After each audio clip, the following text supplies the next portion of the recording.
न्यायपालिका की गरिमा के बारे में उसे सवाल पूछने का नैतिक अधिकार नहीं है। उन्होंने कहा कि कांग्रेस ने कई बार भारत की न्यायपालिका को ठेस पहुंचाई है। कानून मंत्री ने कहा कि मौजूदा सरकार न्यायपालिका की स्वतंत्रता और उसकी गरिमा के लिए पूरी तरह से प्रतिबद्ध है। कांग्रेस पार्टी को न्यायपालिका की गरिमा के बारे में हमसे सवाल पूछने का कोई अधिकार नहीं है। कांग्रेस पार्टी का पूरा इतिहास न्यायपालिका की गरिमा को कमजोर करने और कुंठित करने का कहा है। 70 के दशक में इमरजेंसी के पहले सुप्रीम कोर्ट के तीन जजेस, जस्टिस शेलेट, जस्टिस हेगडे और जस्टिस ग्रोवर को उस समय की इंदिरा गांधी की सरकार ने सुपरसीड किया था, क्योंकि एन राय मुख्य न्यायाधीश बने और पूरी बेसिक स्ट्रक्चर की कहानी शुरू हुई।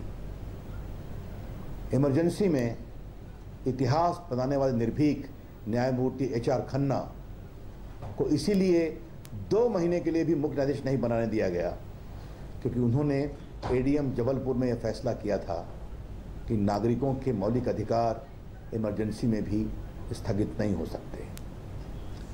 इमरजेंसी क्यों लगाई गई थी? क्योंकि इलाहाबाद के हाई कोर्ट के फैसले से इंदिरा गांधी के चुनाव को निरस्त किया गया था और बाद में जस्टिस बहरुल इस्लाम कैसे आए कैसे नहीं आए, ये सारी बातें सबों के सामने हैं।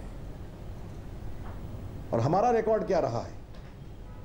इस सरकार के प्रधानमंत्री नरेंद्र मोदी जी, गृह मंत्री राजनाथ सिंह जी, विदेश मंत्री सुषमा स्वराज जी, वित्त मंत्री अरुण जेटली जी, मैं स्वयं और बाकी कई मंत्री, कोई जूनियर है कोई सीनियर है, जिन्होंने इमरजेंसी में संघर्ष किया था 3 आज़ादियों के लिए: मीडिया की आज़ादी, नागरिकों की आज़ादी और न्यायपालिका की गरिमा के लिए।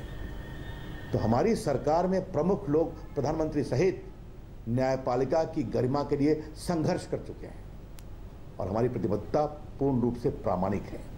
इसलिए कांग्रेस पार्टी हमसे सवाल करना बंद करे।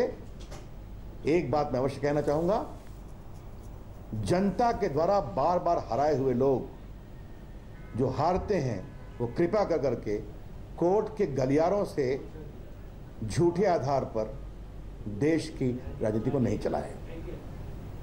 चुनाव में आए, लड़े, हारे, जीते, हराए, लेकिन जिस प्रकार से स्पॉन्सर्ड लिटिगेशन द्वारा कोर्ट के गलियारों से करने की कोशिश की जा रही है, बहुत दुर्भाग्यपूर्ण है और अनुचित है।